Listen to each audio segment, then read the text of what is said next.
فی السماوات والارض والطیر صافات کل قد علم صلاته وتسبیحہ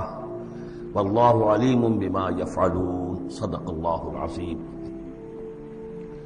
رب اشرح لی صدری ویسر لی امری واحلل عقدۃ من لسانی یفقہوا قولی۔ سورہ نور کا 5واں رکوع جو ہم پڑھ چکے ہیں اس کے بارے میں یہ بات نوٹ کر لیجئے کہ جس طرح سورہ بقرہ کے پہلے 2 رکوعوں میں 3 قسم کے انسانوں کی تفصیل بیان ہوئی، وہاں وہ بنیادی طور پر ایک دعوت اور تحریک کے رد عمل میں جو لوگ مختلف شکلیں صورت اختیار کرتے ہیں، جو رد عمل مختلف شکلیں اختیار کرتا ہے، اس کے اعتبار سے ایک وہ جو مومنین صادقین ہیں، وہ ہر 6 بعد بعد جب اس دعوت کو قبول کرتے ہیں تو اس کیفیت کے ساتھ کہ اب جو ہو سو ہو۔ ایک وہ لوگ ہیں کہ جو کسی ضد کی وجہ سے، تعصب کی وجہ سے، ہردرمی کی وجہ سے، کسی تکبر کی وجہ سے، حسد کی وجہ سے اس کے انکار پر کمر کس لیتے ہیں، اور وہ لوگ جو ہیں کسی صورت بھی ماننے والے نہیں ہوتے۔ ایک بین کچھ مانتے ہیں کچھ نہیں مانتے، کچھ چلتے ہیں پھر چھٹک کر کھڑے رہ جاتے ہیں، آسانی ہو تو کوئی 2-4 قدم چل لیے، کوئی مشکل وقت آیا تو پھر اوندے منگر گئے۔ اسی کی ایک تمثیل سورہ حج میں آ چکی ہے، وَمِنَ النَّاسِ مَن يَعْبُدُ اللَّهَ عَلَى حَرْفٍ فَإِنْ أَصَابَهُ خَيْرٌ اطْمَأَنَّ بِهِ وَإِنْ أَصَابَتْهُ فِتْنَةٌ انقلب عَلَى وَجْهِهِ خَسِرَ الدُّنْيَا وَالْآخِرَةَ۔ اسی طرح یہاں اس رکوع میں بھی 3 قسم کے انسانوں کا تذکرہ ہے، لیکن یہ مختلف اعتبار سے ہے۔ ایک وہ لوگ ہیں کہ جن کے دلوں میں حقیقی ایمان پیدا ہوا، ان کی فطرتیں بھی نیک تھیں، صالح تھیں، سلیم تھیں، اور پھر وہ وہی آسمانی سے بھی صحیح طور پر مستفیض ہوئے، ان کا باطن جگمگا اٹھا اور ان کے دلوں میں نیکی حقیقی معنی میں پیدا ہو گئی، اور اس کے لیے جو ایک نقشہ ہے ان کے سیرت و کردار کا وہ بھی کھینچ دیا گیا۔ ایک وہ لوگ ہیں کہ جن کے اندر سرے سے دنیا پرستی اور دنیا ہی کی شہوات اور خواہشات اور لذات، اس کے سوا کسی شے کا کوئی گزر ہی نہیں، وہ بالکل اس کے برعکس ہے۔ پہلے نور علی نور اور دوسرے ظلمات بعضها فوق بعض۔ کوئی جھوٹ موٹ کی نیکی بھی نہیں، کوئی ملمے کی نیکی بھی نہیں، ان کا مال ہے تو صرف اپنی ہی عیاشیوں کے لیے ہی، اپنے ہی جو بھی ان کے تعیش ہے اسی میں خرچ ہو رہا ہے۔ لہذا یہ وہ لوگ ہیں کہ وہ ایمان سے بھی محروم اور کسی جھوٹ موٹ کی نیکی سے بھی ان کے ہاں کسی نور کا سرے سے گزر ہی نہیں۔ ظلمات بعضها فوق بعض، اور اس کے لیے تمثیل دی گئی ہے کہ گہرے سمندر کے اندر جو اندھیرا ہوتا ہے، ایبسولوٹ ڈارکنس، کہ رات بھی ہے، اوپر بادل بھی ہے، اور جو ہے موج پر موج چڑھی ہوئی ہے، تو ایبسولوٹ ڈارکنس۔ ایک فرینچ امیر البحر تھا جو اسی آیت کو پڑھ کر ایمان لے آیا تھا، اس کی ساری عمر گزری تھی سمندروں کے اندر، اور وہ جانتا تھا کس قسم کی ڈارکنس ہوتی ہے وہاں۔ اس نے کہا کہ پتہ کیا کہ کیا محمد نے صلی اللہ علیہ وسلم کبھی بحری سفر کیے تھے؟ جب اسے معلوم ہوا کہ انہوں نے کبھی بحری سفر کیا ہی نہیں، تو اس نے کہا کہ پھر یہ ثابت ہو گیا کہ یہ اللہ کا کلام ہے، ورنہ یہ تشبیہ جو ہے کوئی شخص اس کو وہ تو دے سکتا ہے کہ جس نے بحری سمندر کیے ہوں اور جس سے اندازہ ہو، اور وہ سمندر کے اندر کبھی اس نے غوطے بھی لگائے ہوں، اور وہ ایبسولوٹ ڈارکنس کا کانسیپٹ۔ بہرحال یہ دوسری انتہا۔ بیچ میں وہ لوگ ہیں، بین ہیں، کچھ نیکیاں بھی کرتے ہیں، حقیقی ایمان سے محروم ہیں، نہ اللہ پر نہ یوم آخر پر ان کا پختہ ایمان نہیں ہے، لیکن یہ کہ اپنے ضمیر کو مطمئن کرنے کے لیے کچھ نہ کچھ، یا دنیا میں کوئی نام کمانے کے لیے یا کوئی اور شہرت حاصل کرنے کے لیے وہ کچھ نیکیاں کرتے ہیں، تو ان کی نیکیوں کی مثال سراب کسی ہے۔ الم تر ان اللہ یسبح له من فی السماوات والارض، کیا تم دیکھتے نہیں ہو کہ اللہ کی تسبیح کرتی ہے وہ سب چیزیں، وہ سب وہ کرتے ہیں، وہ سب جو آسمانوں میں ہے اور جو زمین میں ہے، اور نہ صرف آسمانوں اور زمین میں بلکہ ان دونوں کے مابین جو السماء میں جو ہے، والطیر صافات، اور یہ جو پرندے ہیں جو اپنے پروں کو پھیلائے ہوئے ہیں، یہ بھی اللہ کی تسبیح کر رہے ہیں۔ کل قد علم صلاته وتسبیحه، ہر ایک کے علم میں ہے، ہر ایک نے جان لی ہے اپنی نماز، اپنی صلاۃ اور اپنی تسبیح۔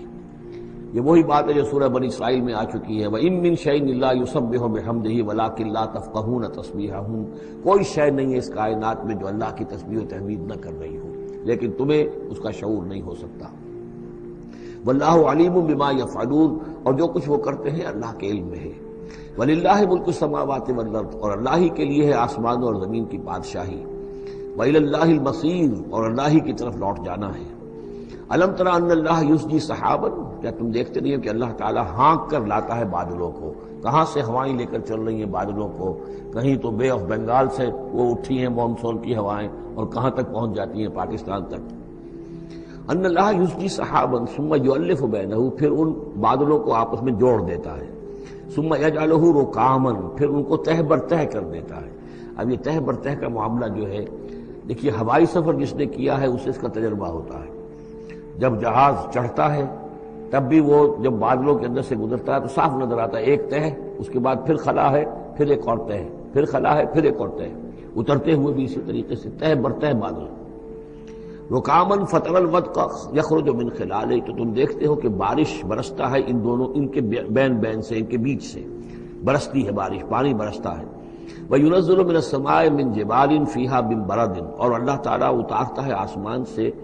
وہ پہاڑ بھی کہ جن میں وہ اولے ہوتے ہیں، یعنی یہ کہ اولے جو آ رہے ہیں زمین پر تو معلوم ہوتا ہے کہ جیسے ان کے بھی کوئی پہاڑ ہے آسمانوں کے اندر۔ فَيُصِيبُ بِهِ مَن يَشَاءُ، تو اللہ تعالیٰ یہ اولے برسا دیتا ہے جس پر چاہتا ہے، یعنی جس کی کھیتی برباد اللہ کو کرنی ہوتی ہے کسی سبب سے، اس کی کھیتی کے اوپر یہ اولے جا کے برس جاتے ہیں۔ وَيَصْرِفُهُ عَن مَن يَشَاءُ، اور ان کا رخ پھیر دیتا ہے جس سے چاہتا ہے۔ ایسا بھی ہوتا ہے بعض اوقات کہ بالکل ایک کھیت جو ہے وہ بالکل تباہ و برباد ہو گیا ہے اور برابر کا کھیت بالکل ٹھیک ہے، اس کے اوپر کوئی اولا نہیں گرا۔ یکاد سنا برقہ یذھب بالابصار، اور اس کی جو بجلی کی کوند ہے وہ اس قریب ہے کہ وہ لوگوں کی نگاہوں کو اچک کر لے جائے۔ یقلب اللہ اللیل والنہار، اللہ تعالیٰ عدلتا بدلتا رہتا ہے دن اور رات کو۔ ان فی ذلک لعبرۃ لاولی الابصار، یقیناً اس میں دھیان کرنے کا اور سبق سیکھنے کا اور عبرت حاصل کرنے کا مواد ہے ہوش مندوں کے لیے، آنکھ والوں کے لیے، دیکھنے والوں کے لیے۔ واللہ خلق کل دابۃ من ماء، اور اللہ نے بنائی ہے ہر جاندار چیز اس زمین کے اوپر پانی سے۔ فمنہم من یمشی علی بطنہ، اب ان جانداروں میں سے جو زمین میں اللہ نے بنائے ہیں وہ بھی ہے کہ جو اپنے پیٹ کے بل پر چلتے ہیں، یہ ریپٹائلز جن کو ہم کہتے ہیں، ریپٹائلز ہیں جو اپنے پیٹ کے بل پر چل رہے ہیں۔ منہم من یمشی علی رجلین، اور ان میں وہ بھی ہے کہ جو دو ٹانگوں پر چلتے ہیں۔ اب ہم بھی انہی میں سے ہیں، اور باقی شمپنزی اور گوریلاز بھی ہیں، اور بھی ایسے ہوں گے جو دو ٹانگوں پر چلتے ہیں۔ وَمِنْهُمْ مَنْ يَمْشِي عَلَى أَرْبَعٍ، سب سے زیادہ کثیر تعداد جو ہے وہ زمینی حیوانات کے اندر ان کی ہے کہ جو چار پر چلتے ہیں۔ یخلق اللہ ما یشاء، اللہ تعالیٰ پیدا کرتا جو چاہتا ہے۔ ان اللہ علی کل شیء قدیر، یقیناً اللہ تعالیٰ ہر چیز پر قادر ہے۔ اب کافی عرصے کے بعد منافقین کا تذکرہ قرآن مجید میں ہو رہا ہے، چونکہ یہ ہم نے سورہ یونس سے لے کر اور سورہ مومنون تک جو 14 صورتیں پڑھی ہیں ان میں تو سارا معاملہ تھا مشرکین عرب سے، کفار سے، مشرکین سے، ساری بحث ان سے تھی۔ کہیں کہیں گفتگو کا رخ جو ہے وہ اہل کتاب کی طرف ہوئے سخن، بغیر انہیں باضابطہ خطاب کیے ہوئے، اور یا پھر تیسرا خطاب حضور سے ہے ذاتی، اور حضور کی وساطت سے اہل ایمان کے ساتھ، اور ابھی وہاں نفاق کا کوئی اس قسم کا موجود نہیں تھا معاملہ کہ منافقین کے ساتھ کوئی رد و قضا ہوتی۔ لیکن یہ تو چونکہ سورہ نازل ہو رہی ہے سن 6 ہجری میں، یہ گویا کہ یوں سمجھیے کہ عین مدنی جو دور ہے اس کا عین وسط ہے، بالکل سن 11 میں حضور کا انتقال ہوا ہے، تو سن 6 یوں سمجھیے کہ ان دونوں کے بالکل وسط کے اندر ہے، یہ بالکل درمیانی دور ہے مدنی دور کا۔ یہاں پر اب تذکرہ ہو رہا ہے منافقین کا۔ لقد انزلنا آیات مبینات، ہم نے نازل کی ہیں روشن آیات۔ واللہ یہدی من یشاء الی صراط مستقیم، اور اللہ تعالیٰ ہدایت دیتا ہے جس کو چاہتا ہے سیدھے راستے کی طرف۔ وَيَقُولُونَ آمَنَّا بِاللَّهِ، اور کچھ لوگ وہ بھی ہیں جو کہتے ہیں ہم ایمان لائے اللہ پر، وبالرسول، اور اللہ کے رسول پر، وَأَطَعْنَا، اور ہم نے اطاعت قبول کی۔ ثُمَّ يَتَوَلَّىٰ فَرِيقٌ مِّنْهُمْ، پھر ان میں سے ایک جماعت جو ہے پیٹھ موڑ کر جاتی ہے، مِن بَعْدِ ذَلِكَ، اس کے بعد، یعنی اب اس کے بعد یہ سب کچھ کہہ کر قول و قرار کر کے اطاعت کا یہاں دم بھر کر جاتے ہیں، لیکن پھر طرز عمل ان کا کچھ اور ہوتا ہے۔ وَمَا أُولَٰئِكَ بِالْمُؤْمِنِينَ، اور یہ لوگ حقیقی مومن نہیں ہیں۔ وَإِذَا دُعُوا إِلَى اللَّهِ وَرَسُولِهِ لِيَحْكُمَ بَيْنَهُمْ، اور جب انہیں پکارا جاتا ہے، بلایا جاتا ہے کہ آؤ اللہ کی طرف اور رسول کی طرف کہ ان کے مابین فیصلے کرے۔ یہ سورہ نساء میں ہم یہ سارے مضامین بڑی تفصیل سے پڑھ چکے ہیں کہ وہ لوگ چاہتے تھے کہ اپنے مقدمات جو ہے وہ یہودیوں کی عدالت میں لے جائیں، اس لیے کہ حضور کے ہاں انہیں اندیشہ ہوتا تھا کہ یہاں تو بالکل صحیح فیصلہ ہو جائے گا۔ تو اس طرح کا جو ان کا کردار تھا، جب انہیں بلایا جاتا ہے اللہ کے اور اس کے رسول کی طرف کہ آؤ کہ وہ فیصلہ کرے تمہارے مابین، اذا فریق منہم معرضون، تو ان میں سے ایک گروہ اور ایک جماعت ایسی ہے جو اعراض کرتی ہے اور کرنی کترا جاتی ہے۔ وَإِن يَكُن لَهُمُ الْحَقُّ يَأْتُوا إِلَيْهِ مُذْعِنِينَ، اور اگر ان کو معلوم ہو کہ حق ہمارے ساتھ ہے، یعنی ہم حق پر ہیں اس مقدمے میں، تو پھر وہ آتے ہیں بڑا یقین کا اظہار کرتے ہوئے، اذعان کے ساتھ اور یقین کے ساتھ اور اپنے ایمان کا اظہار کرتے ہوئے، کیونکہ انہیں یقین ہے کہ ہمارا کیس سچا ہے اور حضور کی عدالت میں ہم جائیں گے تو ہمارے حق میں فیصلہ ہو جائے گا، تو اب کوئی رکاوٹ نہیں۔ یاتوا الیہ مذعنین، خوب یقین کا اعتماد کا اظہار کرتے ہوئے آتے ہیں۔ افی قلوبہم مرض، کیا ان کے دلوں میں روگ ہے؟ ام ارتابوا، یا یہ شکوک میں مبتلا ہو گئے ہیں؟ ام یخافون ان یحیف اللہ علیہم، یا انہیں یہ اندیشہ ہے کہ اللہ تعالیٰ جو ہے ان کے ساتھ ناانصافی کرے گا، ورسولہ و اس کے رسول، بل اولئک هم الظالمون، نہیں بلکہ حقیقت میں یہی ظالم ہیں۔ ایمان کی اصل حقیقت سے چونکہ یہ محروم ہے، لہذا ساری غلطی ان کے اپنے کردار میں ہے۔ انما کان قول المؤمنین اذا دعوا الی اللہ ورسولہ لیحکم بینہم، جو حقیقی مومن ہوتے ہیں ان کو تو جب بلایا جاتا ہے اللہ کی طرف اور اس کے رسول کی طرف کہ وہ فیصلہ کرے ان کے مابین، تو ان کا قول تو یہی ہوتا ہے ان یقولوا سمعنا واطعنا، کہ وہ کہتے ہیں کہ ہم نے سنا اور ہم نے مانا، ہم حاضر ہیں، جو بھی فیصلہ محمد رسول اللہ کا ہوگا ہم اسے بصر و چشم تسلیم کریں گے۔ انما کان قول المؤمنین اذا دعوا الی اللہ ورسولہ لیحکم بینہم ان یقولوا سمعنا واطعنا وَأُولَٰئِكَ هُمُ الْمُفْلِحُونَ، اور یقیناً وہی لوگ ہیں جو پھر فلاح پانے والے ہیں۔ وَمَن يُطِعِ اللَّهَ وَرَسُولَهُ، اور جو اللہ کی اور اس کے رسول کی اطاعت کرتا ہے، وَيَخْشَ اللَّهَ وَيَتَّقْهِ، اور اللہ کا خوف بھی رکھتا ہے، اس کا تقوی اختیار کرتا ہے، فَأُولَٰئِكَ هُمُ الْفَائِزُونَ، تو یقیناً وہی لوگ ہیں کہ جو کامیاب ہونے والے ہیں۔ وَأَقْسَمُوا بِاللَّهِ جَهْدَ أَيْمَانِهِمْ، اور وہ قسمیں کھا کر کہتے ہیں، اللہ تعالیٰ کی قسمیں کھاتے ہیں اپنی امکانی حد تک، لئن امرتہم، اے نبی اگر آپ حکم دیں گے لَيَخْرُجُنَّ، تو وہ لازماً نکل جائیں گے، آپ حکم دے دیا میں اب حاضر ہیں، ویسے میری یہ مجبوری ہے، یہ میری تکلیف ہے، یہ مسئلہ ہے، ویسے آپ حکم دیں گے اگر تو میں بالکل حاضر ہوں۔ یہ آپ کو اب بھی معلوم ہوگا کہ ہماری جماعتی زندگیوں کے اندر یہ مسئلہ ہوتا ہے کہ کوئی امیر ہے، اس نے ایک بات کہی ہے، کھل کر اس نے کہہ دیا ہے کہ میں یہ چاہتا ہوں کہ معاملہ اس طرح کیا جائے، اب کچھ لوگ کرنے کا کتراتے ہیں، اچھا جی اگر آپ حکم دیں گے تو میں کروں گا۔ لیکن یہ کیا بات ہے، جب وہ امیر ہے آپ کا، وہ بات کہہ رہا ہے تو اس کی بات کو آپ حکم کیوں نہیں سمجھ رہے؟ اسی طریقے سے حضور صلی اللہ علیہ وسلم نے جب فرما دیا ہے کہ نکلنا ہے، اب دشمن کے مقابلے کے لیے نکلو، اب آپ چاہتے ہیں پی پی کال کر کے حضور ایک ایک کی خوشامد کریں کہ آئیے آپ ضرور نکلیے، خدا کے لیے ضرور چلیے، یہ حضور کرنے والے نہیں ہیں۔ وَأَقْسَمُوا بِاللَّهِ جَهْدَ أَيْمَانِهِمْ، اور یہ اللہ کی قسمیں کھا کر کہتے ہیں اپنی امکانی حد تک، لئن امرتہم، اے نبی آپ کا حکم ہوگا تو میں حاضر ہوں، لَيَخْرُجُنَّ، ہم ضرور نکلیں گے۔ قُل لَا تُقْسِمُوا، اے نبی ان سے کہیے تم قسمیں مت کھاؤ، طاعۃ معروفہ، معروف طریقے پر اطاعت اختیار کرو۔ تم نے اعلان کیا ہے کہ تم مجھ پر ایمان لائے ہو، تم نے اعلان کیا ہے کہ تم مجھے اللہ کا رسول سمجھتے ہو، اب جو میں کہہ رہا ہوں اسے قبول کرو، اختیار کرو۔ یہ کیا ہے کہ میں کسی کو ایک ایک کو علیحدہ علیحدہ حکم دوں؟ ان اللہ خبیر بما تعملون، یقیناً جو کچھ تم کر رہے ہو اللہ اس سے باخبر ہے۔ قل اطیعوا اللہ واطیعوا الرسول، اے نبی کہہ دیجئے۔ اب دیکھیے نوٹ کر لیجئے، سورہ نساء میں نے تفصیل سے آپ کو بیان کیا تھا کہ منافقین پر تین ہی چیزیں بھاری تھیں۔ نمبر ایک، حضور کی شخصی اطاعت کرنا، نمبر دو، جہاد اور قتال کے لیے نکلنا، نمبر تین، ہجرت۔ تین ایشوز کے اوپر بڑی تفصیل سے وہاں گفتگو ہو چکی ہے۔ یہاں اطاعت رسول کو جو ہے، جو پہلا مضمون تھا سورہ نساء میں، اسی کو زیادہ موقت کیا جا رہا ہے۔ قل اطیعوا اللہ واطیعوا الرسول، کہیے ان سے اطاعت کرو، اللہ کی اطاعت کرو، اس کے رسول کی صلی اللہ علیہ وسلم۔ فإن تولوا، پھر اگر یہ پیٹھ موڑ لے، اگر تم منہ پھیرو گے، اگر منہ موڑ لو گے، فإنما علیہ ما حمل، تو سن لو ہمارے نبی پر ذمہ داری ہے اس کام کی جو ہم نے ان پر ڈالا ہے، وعلیکم ما حملتم، اور تم سے باز پرس ہوگی اس کی جو تمہارے اوپر ڈالا گیا ہے۔ یعنی نبی نے جو ذمہ داری تھی اللہ کا دین تم تک پہنچایا، اللہ کے احکام پہنچا دیے، ان کا کام جو ہے اس پر ختم ہو گیا۔ اب اطاعت کرنا، اس کی تعمیل کرنا، اس کے حکم پر چلنا، اللہ کے دین کے لیے تن من دھن لگانا، اور یہ سارا کام تمہیں کرنا ہے۔ تو جو ان کی ذمہ داری ہے وہ ادا کریں گے، اور اللہ کے ہاں ان سے ان کے بارے میں سوال کر لیا جائے گا، اور جو تمہاری ذمہ داری ہے ظاہر بات ہے کہ اس کے جواب بھی تمہیں کرنی ہے۔ اس میں یہ بھی ہوتا ہے بسا اوقات کہ کسی شخص کو یہ گمان ہو جائے، ظاہر بات ہے میں نے آپ کو سنایا تھا کہ ایک شخص نے کہہ دیا تھا حضور سے، اے دل یا محمد، اے محمد عدل سے کام لیجیے صلی اللہ علیہ وسلم، بڑی گستاخی کے ساتھ اس نے کہا، گویا ایک الزام لگایا کہ آپ یہ جو صدقات کی جو تقسیم کر رہے ہیں یا مال غنیمت تقسیم کر رہے ہیں، اس میں آپ عدل سے کام نہیں لے رہے۔ تو حضور نے بھی غصے میں جواب دیا تھا کہ انما عدل فلم یعدل، اگر میں عدل نہیں کروں گا تو کون کرے گا؟ اسی طریقے سے ہو سکتا ہے کسی جماعتی زندگی کے اندر کوئی امیر ہے اور اس سے کوئی شخص یہ محسوس کرے اس کا ساتھی کہ مجھ پر زیادتی کی ہے انہوں نے، امیر نے زیادتی کی ہے، کوئی بات نہیں، امیر نے زیادتی کی ہے تو امیر اس کی جواب دہی اللہ کے ہاں کر لے گا، اللہ تعالیٰ کے ہاں جواب دہی ہو جائے گی، اور اگر ہو سکتا ہے اس کے کچھ جو بھی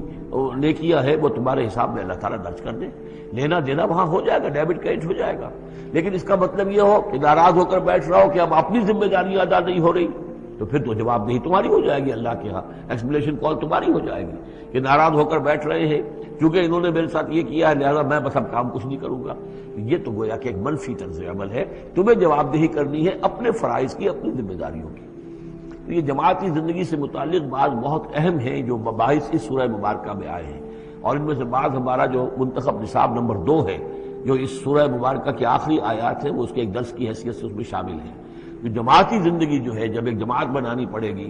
اگر دین کا کام کرنا ہے تو اکیلے اکیلے تو نہیں ہو سکتا، جماعت کا نظم ہو، ایک ڈسپلن ہو، ایک حزب اللہ وجود میں آئے جو سورہ مائدہ میں ہم دیکھ آئے ہیں، فَإِنَّ حِزْبَ اللَّهِ هُمُ الْغَالِبُونَ، غلبہ جو ہے تو وہ حزب اللہ کو اللہ تعالیٰ دیتا ہے، ید اللہ علی الجماعہ، جماعت کے اوپر اللہ کا ہاتھ ہے، جماعت کی وہ اللہ کی نصرت اور تائید حاصل ہوتی ہے۔ اس جماعتی زندگی کے بعد ایسے نفسیاتی معاملات ہوتے ہیں اور اس کے اندر بعض ایسے حساس مسائل ہوتے ہیں کہ جن کے بارے میں بڑی عمدہ رہنمائی دی گئی ہے مختلف مقامات پر، ان پر ہم نے پھر مرتب کیا ہے منتخب نصاب، مطالعہ قرآن حکیم کا منتخب نصاب نمبر 2۔ قُلْ اطیعوا اللہ وَاطیعوا الرسول فَإِن تَوَلَّوْا فَإِنَّمَا عَلَیْهِ مَا حُمِّلَ، ان پر جو ذمہ ہے وہ ان کی اپنی ذمہ داری کا، اور جو تمہارے اوپر جو بوجھ ہے جو تمہاری مسئولیت ہے وہ تمہاری ذمہ داری کی۔ وَإِن تُطِیعُوهُ تَهْتَدُوا، اور جان لو یہ اللہ کے رسول ہیں، اگر تم ان کی اطاعت پر کاربند رہو گے تبھی تم ہدایت یافتہ ہوگے۔ وَمَا عَلَى الرَّسُولِ إِلَّا الْبَلَاغُ الْمُبِينُ، اور ہمارے رسول پر سوائے صاف صاف پہنچا دینے کے اور کوئی ذمہ داری نہیں ہے۔ اب جو آیت آ رہی ہے یہ بھی طویل آیات میں سے اور عظیم ترین آیات میں سے آیت استخلاف، یہ خلافت کا جو اللہ تعالیٰ نے وعدہ کیا ہے اس امت سے۔ وعد اللہ الذین آمنوا منکم وعملوا الصالحات، اے مسلمانوں اللہ کا وعدہ ہے تم میں سے ان لوگوں کے ساتھ جو ایمان اور عمل صالح کی شرطیں پوری کر دیں گے۔ یہ نام کے مسلمان، نسلی مسلمان جو اللہ کے حکم پر چلتے بھی نہ ہوں، اللہ کے احکام کے مطابق عمل نہ کرتے ہوں، دین کے لیے تن من دھن لگانے کو تیار نہ ہوں، ان سے یہ وعدہ نہیں ہے۔ وعدہ ہے حقیقی اہل ایمان جو ایمان حقیقی کی شرط پوری کرے اور ایمان کے جو عملی تقاضے ہیں ان کو بھی بجا لائے۔ وعد اللہ الذین آمنوا منکم وعملوا الصالحات لیستخلفنہم فی الارض، کہ وہ انہیں زمین میں خلافت عطا کرے گا، حکومت عطا کرے گا، غلبہ عطا کرے گا، کما استخلف الذین من قبلہم، جیسے کہ اس نے خلافت عطا کی تھی ان کو جو ان سے پہلے تھے، حضرت داؤد کو، حضرت طالوت کو، حضرت سلیمان کو جو خلافت دی گئی، بعد میں بھی مکابی حکومت قائم ہوئی ہے، اس میں بھی خلافت قائم ہوئی، تو یہ خلافت جیسے پہلے ہم نے دی تھی سابقہ امت مسلمہ کو، ایسے ہی اے امت محمد صلی اللہ علیہ وسلم تمہیں بھی خلافت دی جائے گی، بشرطے کہ ایمان اور عمل صالح کی یہ 2 شرطیں تم پوری کرو۔ اب یہ خلافت جو ہے اس کو 3 انداز میں یہاں بیان کیا گیا ہے۔ لَيَسْتَخْلِفَنَّهُمْ فِي الْأَرْضِ، انہیں لازماً خلافت دے گا زمین میں، حکومت دے گا، کما استخلف الذین من قبلہم، جیسے کہ خلافت دی تھی اور حکومت دی تھی ان کو کہ جو ان سے پہلے تھے۔ وَلَيُمَكِّنَنَّ لَهُمْ دِينَهُمُ الَّذِي ارْتَضَىٰ لَهُمْ، اور ان کے اس دین کو زمین میں غلبہ عطا کرے گا، قوت عطا کرے گا، تمکن عطا کرے گا جو اللہ نے ان کے لیے پسند کر لیا ہے۔ ظاہر بات ہے مسلمانوں کی خلافت ہے تو اس کے معنی کیا ہے؟ اللہ کے دین کا غلبہ ہے، وہ تو بات تو ایک ہی ہے، اللہ کا دین غالب، اس کے کیا معنی ہے؟ مسلمانوں کی خلافت، تو چیز ایک ہی ہے، لیکن یہاں 3 الفاظ لا کر اس کی اہمیت کو نمایاں کیا جا رہا ہے 3 اعتبارات سے۔ وَلَا يُمَكِّنَنَّ لَهُمْ دِينَهُمُ الَّذِي ارْتَضَىٰ لَهُمْ، اب یہاں دیکھیے وہی لام مفتوح شروع میں فعل مضارع سے، اور اس کے بعد یہ نون مشدد، یہ سارے وعدے نہایت تاکیدی وعدے ہیں۔ لَيَسْتَخْلِفَنَّهُمْ فِي الْأَرْضِ كَمَا اسْتَخْلَفَ الَّذِينَ مِن قَبْلِهِمْ وَلَيُمَكِّنَنَّ لَهُمْ دِينَهُمُ الَّذِي ارْتَضَىٰ لَهُمْ، واللہ نے دین کون سا ہے جو پسند کر لیا ہے؟ الْيَوْمَ أَكْمَلْتُ لَكُمْ دِينَكُمْ وَأَتْمَمْتُ عَلَيْكُمْ نِعْمَتِي وَرَضِيتُ لَكُمُ الْإِسْلَامَ دِينًا، یہ آیت ہم پڑھ چکے ہیں سورہ مائدہ میں۔ اور تیسری بات وَلَيُبَدِّلَنَّهُم مِّن بَعْدِ خَوْفِهِمْ أَمْنًا، اللہ تعالیٰ ان کے خوف کی کیفیت جو ہے اس کو بدل دے گا امن کی کیفیت سے۔ ظاہر بات ہے جب تک کہ مسلمان کمزور تھے ان کے لیے خوف تھا، ابھی ادھر سے حملے کا اندیشہ ہے، ابھی ادھر سے حملے کا اندیشہ ہے، اب فلاں قبیلے کی طرف سے خبر آئی ہے کہ وہ فوجی تیاری کر رہا ہے، فوج کشی کرے گا۔ وہ خوف کی ایک کیفیت تھی جو ہر وقت طاری رہی ہے۔ ایمرجنسی کی کیفیت جو ہے مدینہ منورہ میں، یوں سمجھیے کہ پورے 5 برس ایمرجنسی رہی ہے، ہر وقت ہر آن اندیشہ ہوتا تھا، خبریں آ رہی ہیں، اب ادھر سے کوئی قبیلہ حملہ کرنے والا ہے، اب یہ مکے میں کوئی ان کی ملاقاتیں ہوئی ہیں، کوئی سازش ہوئی ہے، ابھی کوئی خط چلا گیا ابو عامر راہب کا کوئی مشن ہے، یہ ساری خبریں آتی تھیں۔ لیکن یہ کہ اب اس کے بعد وہ وقت آ جائے گا کہ ان کا جو خوف کی کیفیت ہے بدل جائے گی امن سے۔ یعبدوننی لا یشرکون بی شیئا، میں یہاں اس کو سمجھتا ہوں مستقبل سے متعلق، جب ایسا ہو جائے گا تو پھر وہ میری بندگی کریں گے کہ اس میں کسی شے کی شرک جو ہے گوارا نہیں کریں گے۔ جب تک اللہ کی حکومت نہیں ہے تو ظاہر بات ہے کچھ نہ کچھ شرک تو ہو ہی رہا ہے۔ اب ہم یہاں رہ رہے ہیں، پاکستان میں رہ رہے ہیں، اللہ کا دین تو قائم نہیں ہے، قانون کس کا ہے؟ اللہ کا تو نہیں ہے۔ تو گویا کہ ہم قومی اعتبار سے، اجتماعی اعتبار سے کفر اور شرک میں زندگی بسر کر رہے ہیں۔ ہاں ہمارا اپنا کوئی عقیدہ فرض کیجئے ہے بھی ٹھیک، بالکل مشرکانہ اوہام سے ہم نے اپنے آپ کو پاک کر لیا ہے، اور توحید فی العقیدہ ہماری بالکل صحیح ہے، لیکن سوال یہ کہ ہم اس ملک کے شہری ہیں، اس ملک کا دستور ہے، اس ملک کے اندر جو ہے اللہ کی حکومت اور اللہ کے قانون کی بالادستی نہیں ہے، تو اس کے کیا معنی؟ ہم بھی اس کے شہری ہونے کی حیثیت سے اس میں ملوث ہیں۔ تو یہ ہے کہ یہ توحید کامل اس وقت ہوگی جب یکون الدین کلہ للہ، جب دین کل کا کل اللہ کے لیے ہو جائے گا۔ عملاً توحید کی تکمیل اس وقت ہوگی۔ یعبدوننی، میری بندگی کریں گے، لا یشرکون بی شیئا، اور میرے ساتھ کسی شے کو شریک نہیں کریں گے۔ ومن کفر بعد ذلک فاولئک هم الفاسقون، اور جو اس کے بعد بھی کفر کریں تو پھر وہ تو فاسق ہیں، ناہنجار ہیں، سرکش ہیں۔ اس کے بھی دو معنی ہو سکتے ہیں، جب دین کا غلبہ ہو گیا پھر بھی جو کفر کرے وہ تو معلوم ہوا کہ اس کے اندر خیر سرے سے ہے ہی نہیں۔ ایک یہ ہے کہ باطل کا غلبہ ہے، باطل کے غلبے میں کسی بندہ مومن کے لیے ایمان لانا مشکل ہے، ایمان پر قائم رہنا مشکل ہے، اسلام پر عمل کرنا مشکل ہے۔ لیکن جب دین غالب ہو گیا ہو تو اب تو ظاہر بات ہے کہ اب تو ساری رکاوٹیں دور ہو گئیں۔ اب تو ایک شخص کی کسی کی اپنی فطرت ہی میں کجی آ چکی ہے، کوئی پرورٹڈ نیچر کا شخص ہے تبھی وہ رہے گا کہ جو اسلام سے دور رہے۔ ومن کفر بعد ذلک فاولئک هم الفاسقون، اور میرے نزدیک اس کا ایک مفہوم یہ بھی ہے کہ ہمارے ان 3 پختہ وعدوں کے بعد بھی جو شخص کمر ہمت نہ کس لے اور اس کام کے لیے کھڑا نہ ہو جائے، گویا کہ وہ ہماری بات کا کفر کر رہا ہے، انکار کر رہا ہے، اسے ہمارے ان وعدوں پر یقین نہیں ہے۔ ومن کفر بعد ذلک فاولئک هم الفاسقون، تو وہ تو گویا کہ فاسق ہیں اور سرکش ہیں اور ناہنجار ہیں۔ اس آیت کو ذہن میں رکھیے، اور اس حدیث کو آج میں چاہتا ہوں کہ اس کا متن بھی آپ کو سنا دوں کہ اس کی خبر دی ہے محمد رسول اللہ صلی اللہ علیہ وسلم نے۔ تاریخی اعتبار سے تو یہ نوٹ کر لیجئے، یہ سن 6 ہی کے اندر، ابتدائی میں سن 6 کے یہ آیت نازل ہوئی۔ سن 6 ہی میں صلح حدیبیہ ہو گئی، انا فتحنا لک فتحا مبینا، گویا کہ اس آیت کا جو مصداق ہے وہ ظاہر ہونا شروع ہو گیا۔ سن 7 میں غزوہ خیبر ہوا، اللہ نے بہت بڑا مال غنیمت مسلمانوں کو دیا۔ سن 8 میں مکہ فتح ہو گیا۔ سن 9 میں موپنگ اپ آپریشن ہو گیا، اعلان کر دیا گیا حج کے اندر کہ آئندہ سے یہاں کوئی مشرک نہیں آئے گا، اور اب تمہارے لیے اتنی مہلت ہے، کوئی معاہدہ قائم نہیں رہے گا، جو معاہدے ہیں میعادی ان کی میعاد ختم ہوتے ہی معاہدہ ختم، اور جن کی میعاد کوئی نہیں تھی ان کے لیے ہم 4 مہینے کی میعاد مقرر کر رہے ہیں کہ اس کے بعد کوئی معاہدہ کسی مشرک سے نہیں ہے، جب یہ مدت ختم ہو جائے گی قتل عام شروع ہو جائے گا۔ یہ تو اللہ تعالیٰ کی طرف سے جزیرہ نماء عرب کے اندر دین کی تکمیل ہو گئی، خلافت قائم ہو گئی، اللہ کی حکومت قائم ہو گئی۔ جیسے حضرت داؤد خلیفہ تھے، یہاں حضرت محمد خلیفہ ہے صلی اللہ علیہ وسلم، اس لیے کہ حاکم اب کون ہے؟ حضرت محمد صلی اللہ علیہ وسلم۔ اپنی زندگی میں تو حاکمیت جو بھی ہے آپ کے پاس ہے۔ اس کے بعد خلافت راشدہ میں پھر یہ خلافت کہاں سے کہاں پہنچی وہ آپ کو معلوم ہے، لیکن پھر ریورسل شروع ہو گیا۔ لیکن وہ حدیث میں آپ کو سنا رہا ہوں، حضرت نعمان ابن بشیر سے مروی ہے رضی اللہ تعالی عنہ، اور مسند احمد ابن حنبل میں یہ روایت ہے کہ حضور نے یہ فرمایا صلی اللہ علیہ وسلم، تکون النبوۃ فیکم ما شاء اللہ ان تکون، مسلمانوں تمہارے مابین نبوت موجود رہے گی جب تک اللہ چاہے گا کہ رہے، یعنی میں موجود رہوں گا بنفس نفیس تمہارے مابین جب تک اللہ چاہے گا۔ ثم یرفع اللہ اذا شاء یرفعها، پھر اللہ تعالیٰ اس کو اٹھا لے گا جب چاہے گا، نبوت کو اٹھا لے گا، یعنی میرا انتقال ہو جائے گا، تو ایک دور جو ہے وہ ختم ہو جائے گا۔ فرمایا ثم تکون خلافتا علی منہاج النبوۃ، پھر خلافت ہوگی نبوت کے نقش قدم پر، نبوت ہی کے طریقے پر، ٹھیک وہی نظام جو محمد عربی صلی اللہ علیہ وسلم نے قائم کیا تھا، بعین ہی ایک بال کے فرق کے بغیر وہ نظام جو کا تو قائم رہے گا، خلافت علی منہاج النبوہ۔ فتکون ما شاء اللہ و تکون، یہ بھی رہے گا جب تک اللہ چاہے گا یہ دور۔ ثم یرفع اللہ اذا شاء یرفع، پھر اس دور کو بھی اللہ اٹھا لے گا جب اللہ چاہے گا۔ ثم تکون ملکا عاضا، پھر ملوکیت کا دور آئے گا، اور وہ کاٹ کھانے والی ملوکیت ہوگی، کاٹ کھانے والی ملوکیت، ظالم ملوکیت، اور یہ بھی رہے گا جب تک اللہ چاہے گا، پھر اللہ اس کو بھی اٹھا لے گا۔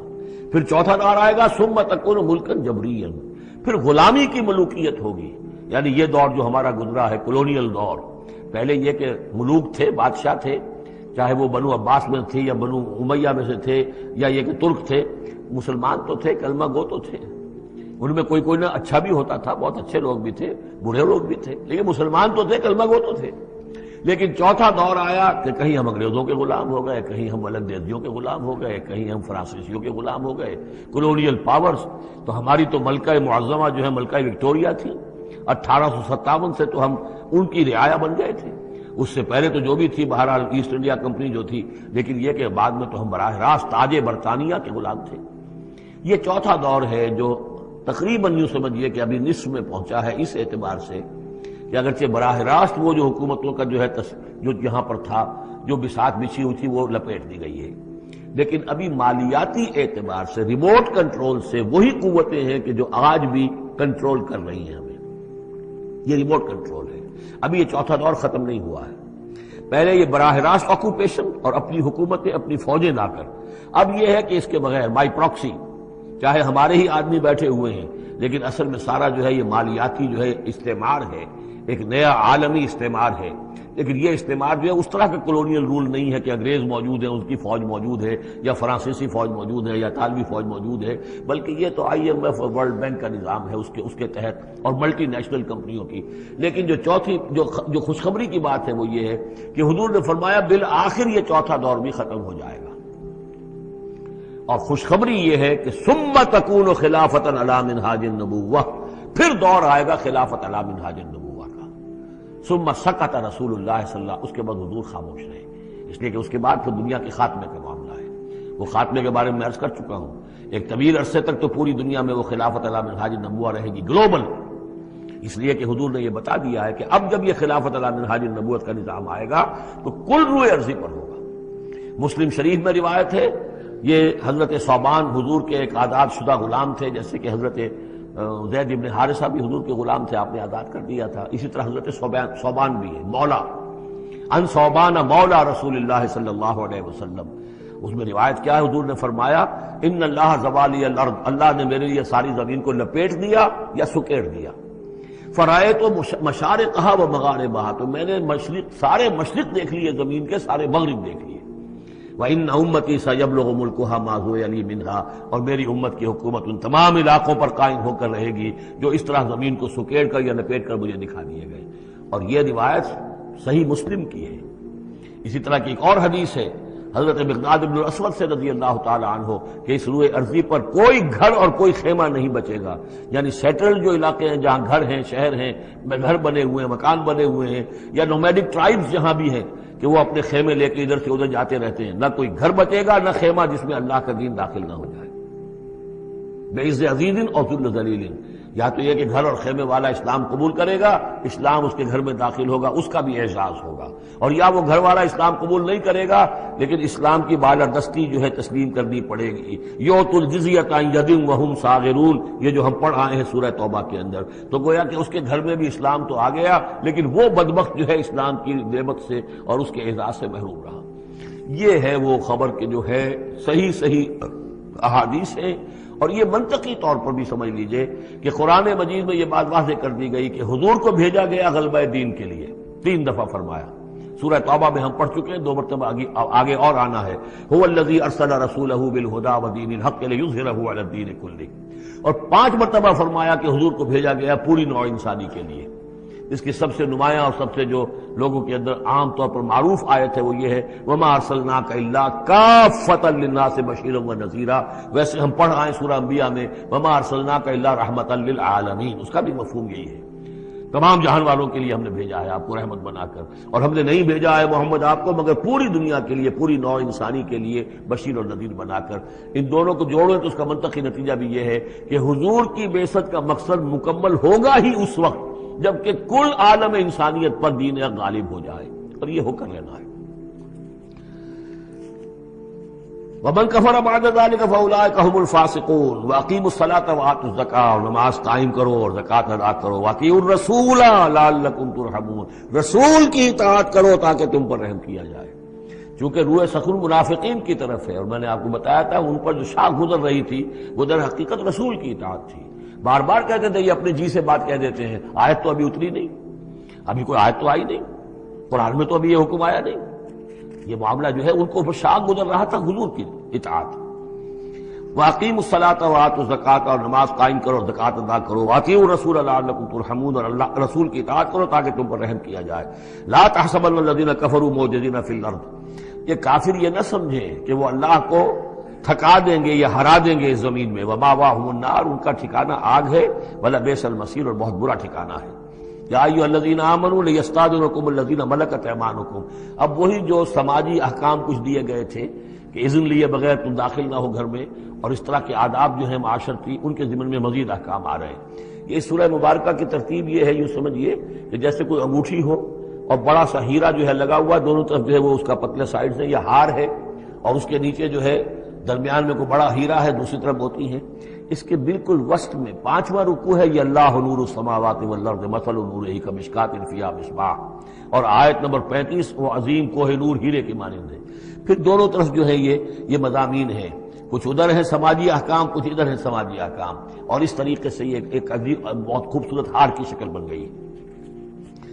لیستأذنکم الذین ملکت ایمانکم، چاہیے کہ جو تمہارے غلام ہیں اور باندیاں ہیں وہ بھی اجازت لے کے اندر داخل ہوا کریں۔ والذین لم یبلغوا الحلم، اور وہ لوگ بھی تمہارے کہ جو کہ ابھی وہ بالغ نہیں ہوئے ہیں، وہ بچے بھی، منکم ثلاث مرات، 3 اوقات دن رات کے ایسے ہیں کہ جن میں خاص طور پر جو پرائیویسی کا اہتمام ہونا چاہیے، اور اس میں یہ کہ کوئی بھی اجازت لیے بغیر بچے بھی نہ جائیں۔ من قبل صلاۃ الفجر، ایک تو فجر کی نماز سے قبل، وحین تضعون ثیابکم من الظہیرۃ، اور جو تم ظہر کے وقت ظہیرہ جس کو کہتے ہیں، اپنے کپڑے ذرا اتار کے سستاتے ہو، قیلولہ کرتے ہو، ہلکے کپڑوں کے اندر انسان لیٹتا ہے۔ ومن بعد صلاۃ العشاء، اور نماز عشاء کے بعد۔ ثلاث عورات لکم، یہ 3 اوقات تمہارے پردے کے اوقات ہیں، یہ تمہاری خاص پرائیویسی کے اوقات ہیں۔ لیس علیکم ولا علیہم جناح بعدہن، ان کے علاوہ عام حالات میں کوئی حرج نہیں ہے، بعدہن کہ وہ یعنی وہی تمہارے ملازم ہیں، تمہارے غلام ہیں یا باندیاں ہیں، یا اسی طریقے سے تمہارے بچے ہیں۔ طوافون علیکم بعضکم علی بعض، وہ آئیں جائیں گھروں کے اندر، ظاہر بات ہے کہ اس کمرے میں آئے ہیں، اس میں گئے ہیں، اس میں کوئی حرج نہیں ہے کہ وہ آئیں جائیں اور پھریں۔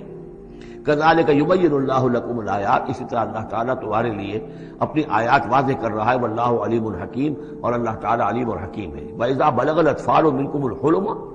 اور جب تمہارے بچے جو ہیں، جو لڑکے ہیں، وہ بھی بالغ ہو جائیں، انہیں سب سمجھ آ جائے، جو بھی معاملات ہیں دونوں شوق کے، فَلْيَسْتَأْذِنُوا كَمَا اسْتَأْذَنَ الَّذِينَ مِنْ قَبْلِهِمْ، تو پھر وہ بھی اذن لے کر اسی طرح داخل ہوا کریں جیسے کہ پہلا حکم آیا تھا کہ اذن لیے بغیر گھر میں داخل نہ ہو۔ کذالک یبین اللہ لکم آیاتہ، اس طرح اللہ تعالیٰ تمہارے لیے اپنی آیات کو واضح کر رہا ہے، واللہ علیم الحکیم، اللہ علیم اور حکیم ہے۔ والقواعد من النساء اللاتی لا یرجون نکاحا، اور وہ عورتیں تمہارے میں سے، تمہاری خواتین میں سے کہ جو اب بیٹھ رہی ہوں، یعنی لا یرجون نکاحا، اب وہ نکاح کی امیدوار نہ ہوں، ایک خاص عمر سے گزر چکی ہیں، اب کوئی نکاح وغیرہ کرنے کا سوال نہیں ہے، بیوہ ہیں یا کچھ اور جو بھی معاملہ ہے، لیکن یہ کہ بہرحال اب معمر ہو چکی ہیں، فَلَيْسَ عَلَيْهِنَّ جُنَاحٌ أَن يَضَعْنَ ثِيَابَهُنَّ، تو ان کے اوپر کوئی حرج نہیں ہے کہ وہ جو اپنے اضافی کپڑے ہیں وہ اتار دیا کریں، یعنی بڑی چادر لے کر ہی نکلنا ان کے لیے وہ لازم نہیں ہوگا، یا اگر اپنے گھروں کے اندر بیٹھ کر وہ جو اوڑھنیاں ہیں ان کو مکل مارنے کی جو ان کی پابندی دوسری خواتین پر ہے، اس میں ان کے لیے درد بھی ہو سکتی ہے، اس لیے کہ اب وہ اس عمر سے گزر چکی ہیں۔ والقواعد من النساء اللاتی لا یرجون نکاحا فلیس علیہن جناح ان یضعن ثیابہن غیر متبرجات بزینہ، لیکن ان کی نیت یہ نہ ہو کہ وہ اپنی زینت کو وہ ظاہر کریں اور لوگوں کی نگاہوں میں لائیں۔ نیت کا معاملہ جو ہے وہ دوسرا ہے. وَإِن يَسْتَعْفِفْنَ خَيْرٌ لَهُنَّ، اور اگر وہ اس معاملے میں احتیاط ہی کریں تو بہتر ہے، اس رعایت سے فائدہ نہ اٹھائیں تو بہتر ہے. اس لیے کہ شیطان جو ہے وہ ہر وقت طاق میں لگا رہتا ہے، نہ معلوم کس وقت اس کے دل میں کیا خیال پیدا کر دے. واللہ سمیع علیم، اور اللہ سب کچھ سننے والا اور جاننے والا ہے. لیس علی الاعمی حرج، اب چونکہ یہ جو احکام دیے جا رہے تھے تو اس معاشرے کے اندر ایسا بھی تھا کہ کسی خاندان کے ساتھ کچھ لوگ جو ہیں بیچارے، کوئی لنگڑا ہے، کوئی اندھا ہے، اپنے برادری کا ہے، اپنی رشتہ داروں میں سے، وہ بھی گھر میں رہ رہا ہے، وہ اپنی کوئی آزاد جو معاش اور آزاد جو ہے کوئی معاشرتی حیثیت کا اہل نہیں ہے. تو اب ان کے لیے کیا ہوگا؟ کیا یہ ساری پابندیاں جو ہیں اسی طریقے سے ان کے اوپر بھی پوری طریقے سے عائد کی جائیں گی؟ تو ان کے ضمن میں کہا جا رہا ہے کہ وہ اگر تمہارے گھروں میں رہے تو کوئی حرج نہیں ہے.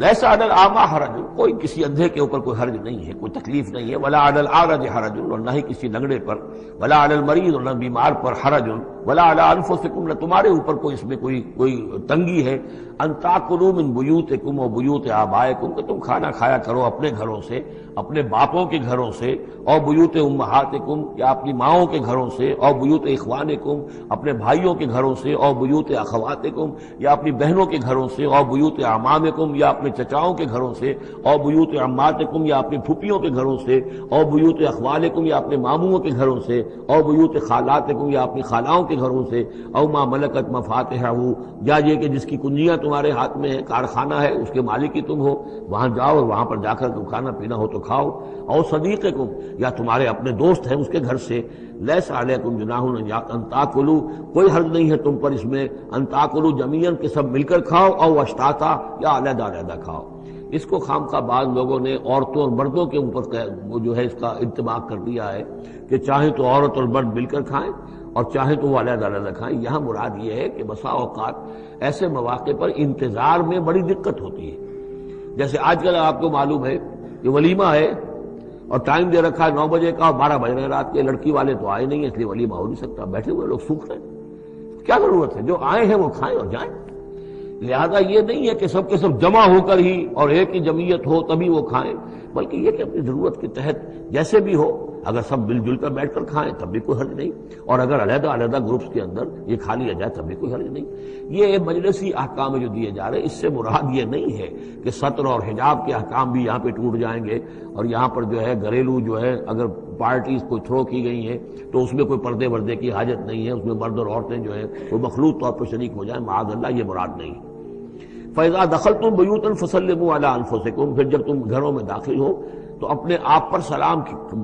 بھیجا کرو. یعنی انفسکم سے مراد ہے گھر میں رہنے والے جو ہیں وہ تمہارے ہی میں سے ہیں، تمہارے رشتہ دار ہیں، عزیز ہیں، یا تمہارے اپنے گھر میں بھی داخل ہو تو السلام علیکم کہو. تحیۃ من عند اللہ مبارکۃ طیبۃ، یہ دعا ہے اللہ کے پاس سے، اللہ نے تمہیں سکھائی ہے السلام علیکم، اور یہ مبارک بھی ہے اور پاک بھی ہے. کذالک یبین اللہ لکم الآیات لعلکم تعقلون، اسی طرح اللہ تعالیٰ تمہارے لیے اپنی آیات کو واضح کر رہا ہے، کھول کر بیان کر رہا ہے تاکہ تم عقل سے کام لو. اب آخری جو رکوع ہے اس کا، اس سورہ مبارکہ کا، اور اس کی کل 3 آیات ہیں، یہ خالص جماعتی زندگی، وہ جو جہاد اور قتال کے لیے یا کسی اور اجتماعی کام کے لیے حضور جب نکلتے تھے اور اہل ایمان آپ کے ساتھ ہیں، اس وقت کیا صورتحال ہونی چاہیے. انما المؤمنون الذین آمنوا باللہ ورسولہ، مومن تو صرف وہی ہیں جو ایمان لائے اللہ پر، اس کے رسول پر. وَإِذَا كَانَ مَعَهُ عَلَىٰ أَمْرٍ جَامِعٍ، اور جب وہ ہوتے ہیں ان کے ساتھ یعنی رسول کے ساتھ کسی اجتماعی کام کے ضمن میں، لم يذهبوا حتى يستأذنوه، تو وہاں سے جاتے نہیں ہیں جب تک کہ اجازت نہ لے لیں. اب آپ نکلے ہیں کسی کام کے لیے، ایک نفری ہے آپ کے ساتھ، لیکن یہ کہ کوئی کہیں کھسک جائے کوئی کہیں کھسک جائے تو یہ تو صحیح نہیں ہے. وہ تو یہ ہے کہ اب اس اجتماعی نظم کا تقاضا یہ ہے کہ اب جہاں بھی وہاں سے کوئی عذر پیش آ گیا ہے، کوئی ایسی مجبوری ہے، کوئی جانا ہے تو اجازت لے کر جائیں. علی امر جامع لم یذهبوا حتى یستاذنوه، جب تک اذن نہ لے لیں. ان الذين یستاذنونک اولئک الذین یؤمنون باللہ ورسولہ، یقیناً جو اے نبی جو لوگ آپ سے اجازت لیتے ہیں وہی ہیں کہ جو ایمان رکھتے ہیں اللہ پر، اس کے رسول پر. فیستاذنوک، پھر جب وہ آپ سے کوئی اجازت مانگے، رخصت مانگے، لبعض شانہم، اپنی کسی عذر کی وجہ سے، فاذن لمن شئت منہم، تو اجازت دے دیجئے جسے آپ چاہیں. مطلب یہ ہے کہ جو لیڈر ہے، جو اس وقت سپہ سالار ہے، اسے معلوم ہے سچویشن کیسی ہے، میرے پاس پہلے ہی نفری، میرے پاس کوئی اضافی نفری ہے جس میں سے میں کسی کو ریلیو کر سکتا ہوں، یا پہلے ہی میرے پاس کم نفری ہے، اس میں کسی اور کی کمی جو ہے وہ اور زیادہ خطرناک ہو جائے گی نتائج کے اعتبار سے۔ لہذا یہ نہیں ہے کہ صاحب میں نے اجازت طلب کی ہے تو مجھے اجازت ملنی چاہیے، یہ نہیں، اجازت کیا ہوئی پھر؟ یہ تو وہی ہے جو تھانے داروں کسی معافی مانگتی ہے، اچھا میں نے تو کچھ نہیں کیا لیکن اگر آپ سمجھتے ہیں کہ میں نے کچھ کیا تو میں معافی مانگتا ہوں۔ یہ تو در حقیقت الٹی دھونس ہے کہ آپ بڑے کمینے آدمی ہیں، میں نے تو کچھ کیا نہیں تھا پھر بھی آپ سمجھ رہے ہیں کہ میں نے کچھ کیا ہے، تو میں اتنا اونچا ہوں کہ پھر میں معافی مانگتا ہوں۔ یہ در حقیقت وہ انداز نہیں۔ اجازت تو طلب کرنی ہے تو یہ ہے کہ اجازت لے کر اجازت ملے، اور یہ اختیار جو ہے پھر اے نبی آپ کو ہے کہ آپ چاہے تو اجازت دیں۔ فاذن لمن شئت منہم واستغفر لهم اللہ، اور اس پر بھی ان کے لیے استغفار کیجئے اللہ سے، کیونکہ انہوں نے ظاہر بات ہے اپنے کسی ذاتی کام کو زیادہ اہمیت دی ہے اس اجتماعی کام سے۔ یہ اجتماعی کام نبی کا ذاتی نہیں ہے، یہ دین کا کام ہے، اللہ کے دین کا کام ہے۔ دین کو غالب کرنا فرض منصبی اللہ کی طرف سے ہے ان پر، لہذا اس کے لیے تم ان کے ساتھ نکلے ہو۔ لہذا یہاں پر جو ہے اب اگر تم نے اپنے ذاتی کام کو اس دین کے کام سے اہم تر سمجھا ہے تبھی تو یہاں سے رخصت لے کر جا رہے ہو۔ یہ خود ایک ہلکی بات ہے، گویا کہ تم نے دین کے کام کو کم تر سمجھا ہے اللہ کے کام اپنے کام سے، اور اس کو اہمیت زیادہ دی ہے۔ لہذا استغفار، اے نبی ان کے لیے استغفار کیجئے، واستغفر لهم اللہ، اور ان کے لیے استغفار کیجئے، ان اللہ غفور الرحیم، یقیناً اللہ تعالیٰ غفور الرحیم ہے۔ ایک بات البتہ نوٹ کر لیجئے کہ یہ مضمون جب سورہ توبہ میں آیا ہے تو اس سے اگلا قدم ہے، یہ چونکہ ہے سن 6، وہ ہے سن 9، 3 سال میں فرق کیا واقع ہوا؟ ابھی تو فرمایا گیا ہے کہ جو اجازت لے کر جاتا ہے نبی وہ وہی ہے کہ جو واقعی ایمان رکھتا ہے، لیکن وہاں فرمایا گیا جو ایمان رکھتے ہیں وہ اجازت لیتے ہی نہیں۔ وہ جو موقع تھا وہ تھا نفیر عام کا موقع، وہ موقع تھا نہایت ہی سمجھیے ایمرجنسی کا موقع، اس موقع پر اجازت طلب کرنا ہی در حقیقت اس بات کی علامت تھی کہ یہ منافق ہے، لہذا وہاں روکا گیا۔ آپ نے کیوں اجازت دے دی؟ عفا اللہ عنک لما اذنت لهم، کیوں آپ نے اجازت دے دی؟ آپ کی اجازت آپ نہ دیتے تب بھی انہوں نے جانا نہیں تھا، تو ان کا جو نفاق کا پردہ چاک تو ہو جاتا نا، ان کی حقیقت تو کھل جاتی۔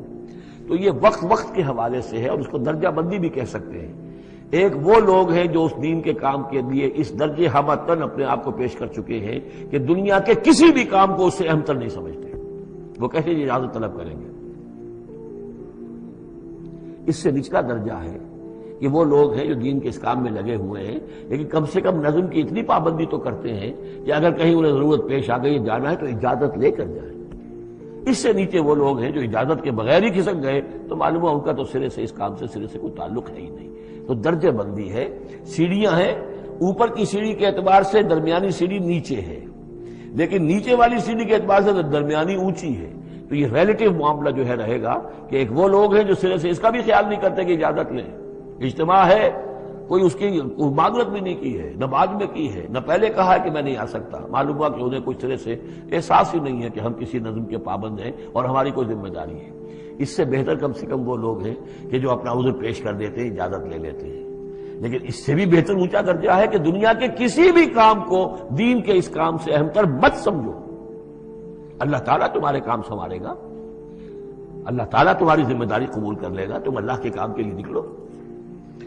لا تجعلوا دعاء الرسول بینکم کدعاء بعضکم بعضا، تم یہ رسول کا بلانا اپنے مابین ایسے نہ سمجھ لو جیسے تمہارا آپس میں ایک دوسرے کو بلانا ہوتا ہے۔ بلانا یہ بھی ہے، آپ نے کسی کو دعوت دی، میرے گھر آئیے کھانا کھائیے، رسول نے دعوت دی، کیا یہ برابر ہو جائے گا معاملہ؟ لیکن ایک بلانا یہ ہے کہ رسول پکار رہا ہے تمہیں کہ آؤ اللہ کی راہ میں چلو میرے ساتھ، ایک یہ کہ کوئی عام آدمی آپ کو کہہ رہا بھائی میرا ایک کام ہے، ذرا میرے اس کام کے لیے تھوڑی دیر کے لیے آ جائیے، کچھ مجھے چاہیے، مدد چاہیے، تو زمین و آسمان کا فرق ہو گیا۔ اور تیسرے معنی اس کی یہ بھی ہے کہ دعا سے مراد یہ کہ مخاطب ہونے کا انداز، تم جس طرح ایک دوسرے سے بات کر لیا کرتے ہو ایسے رسول کے ساتھ بات نہ کر لیا کرو، ان کے مقام کو، ان کے ادب کو۔ یہ سورہ حجرات میں جا کر تفصیل سے یہ بات آئے گی، لا ترفعوا اصواتکم فوق صوت النبی ولا تجہروا له بالقول کجہر بعضکم لبعض ان تحبط اعمالکم۔ تو یہ تینوں مفہوم اس کے ہیں۔ قد یعلم اللہ الذین یتسللون منکم لواذا، اللہ کو خوب معلوم ہے تم میں سے وہ لوگ جو اوٹ لے کر کھسک جاتے ہیں، یعنی کہیں نکلے تو ہیں درج ہو گیا کہ یہ بھی جانے والوں میں ہے، کہیں دیکھا کہ کوئی دیکھ نہیں رہا کھسک گئے، یا اجتماع ہے بیٹھے ہوئے ہیں وہیں پر اب بات آئی ہے کہ اب ایک مہم درپیش ہے، اب انہیں سمجھ میں آ گیا کہ اب نام مانگے جائیں گے، کون لوگ اس کے لیے اپنے آپ کو والنٹیئر کرتے ہیں، تو اس سے پہلے کہ وہ مرحلہ آئے وہ وہاں سے کھسک جائیں۔ یتسللون منکم، جو سٹک جاتے ہیں کھسک جاتے ہیں آنکھ بچا کر لواذا فلیحذر الذین یخالفون عن امرہ،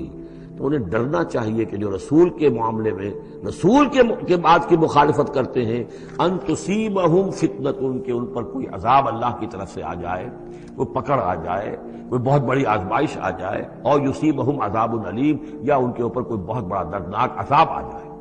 الا ان للہ ما فی السماوات والارض، آگاہ ہو جاؤ،